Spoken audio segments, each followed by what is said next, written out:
সবাই ভালো আছেন, আমিও ভালো আছি। তো আবার আসেন আপনাদের মাঝে আরেকটি ভিডিও নিয়ে। তো এই ভিডিওতে আমি কথা বলবো আপনার হলো কি ফল বা সবজির গাছ নিয়ে। ফল সবজির গাছ না হলে আমার পিছনে বুঝতে পারছেন যে গাছ, এটা হলো একটা পেঁপে গাছ।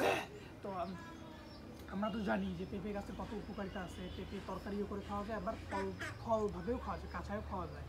তো এটা দুই রকমের পরে, কিন্তু আপনাদের কী খাইতে ভালো লাগে এটা অবশ্যই কমেন্ট করে জানাবেন। তো আমরা জানি পেঁপেতে কত পরিমাণ ভিটামিন আছে, আমরা জানি কিন্তু আপনারা অনেকেই জানেন না, আমি শিওর হয়তো কয়েকজন জানেন, কিন্তু অনেকেই জানেন না পেঁপে গাছের যে পাতাটা আছে এই পাতাটাও কিন্তু খাওয়া যায়, এবং এইটাতে অনেক পরিমাণ একটা ভিটামিন থাকে যেটা আপনার শরীরের জন্য অনেক উপকারী।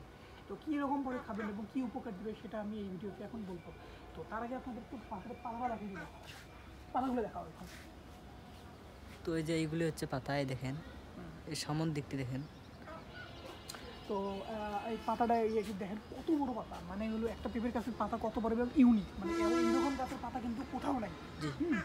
দেখেন কত বড় একটা, যে একটা এখানে আবার আছে আরেকটা, আবার আরেকটা আরেকটা আরেকটা আরেকটা, আর এই একটাতে আবার দেখেন এই যে দেখা যায়, এই যে দেখেন মানে একটা আমরা হাতের সমান প্রায় একটা পাতা গাছ, এবং কতটা ইউনিক। মানে আমার মনে হয় পেঁপে গাছের পাতার মতো ইউনিক আর কোনো পাতা মনে হয় নাই। আমার যতগুলো উদ্ভিদ আছে এই পেঁপে গাছের পাতার মতো ইউনিক পাতা আর আমার মনে হয় যে কোথাও যদি থাকে অবশ্যই কমেন্ট করে জানাবেন। যদি আমি ভুল হয়ে থাকি তো অবশ্যই, যদি এগুলো আমার মতে আর কি, আমি বলতেছি যে এটা অবশ্যই আছে, মানে আমার মত আমি প্রকাশ করতেছি। তো আপনাদের মতো প্রকাশ করবেন কমেন্টে, যে যদি থাকে তা জানাবেন, না থাকলেও একটু জানাবেন।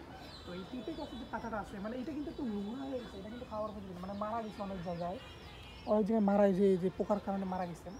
তো এই যে একদম কচি পাতা বলতে গেলে আপনার হলো উপরে আছে, ওটা হয়তো ধরলে আমরা হাতটা ভেঙে যাবে, মানে ডালটা ভেঙে যাবে, এটা আমরা বুঝতেছি না। তো একদম বুঝতেই পারবেন যে কোনটা একদম সুন্দর কচি পাতা। তো এই কচি পাতা কী করবেন, ওটা ছিঁড়বেন, পাতাগুলো ছিঁড়ে এটা একটু জুস করবেন। জুস তো বোঝেনি, মানে এর রস বের করবেন। এই পেঁপে গাছের পাতা থেকে রস বের করবেন, এবং সেখানে শুধু 1 চামচ খাঁটি মধু দেবেন, গাছ থেকে খাঁটি মধু দেবেন। যদি খান এটা প্রতিদিন সকালবেলা করে খান, ইনশাল্লাহ আপনাদের পেটের যে ওষুধগুলো আছে পেটের সব নির্মূল হয়ে যাবে, ইনশাআল্লাহ বলতেছি, সব নির্মূল হয়ে যাবে। এইটা অনেক উপকারী। এই পাতায় যে এই যে অ্যাসিডটা আছে এইটা আমাদের শরীরের জন্য, মানে শরীরের জন্য অনেক উপকারী। এইটা কিন্তু অনেকেই জানেন না যে পেঁপের পাতায় অনেক ধরনের অ্যাসিড আছে যেটা আমাদের শরীরে, আপনারা জানেন না যে, আপনারা অনেকে জানেন না পেঁপের পাতা কিন্তু অনেক সময় খাওয়া যায়।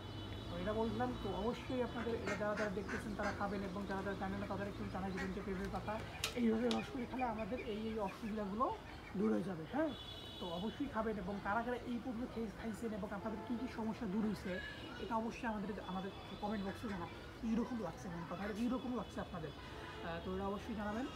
তো ঠিক আছে।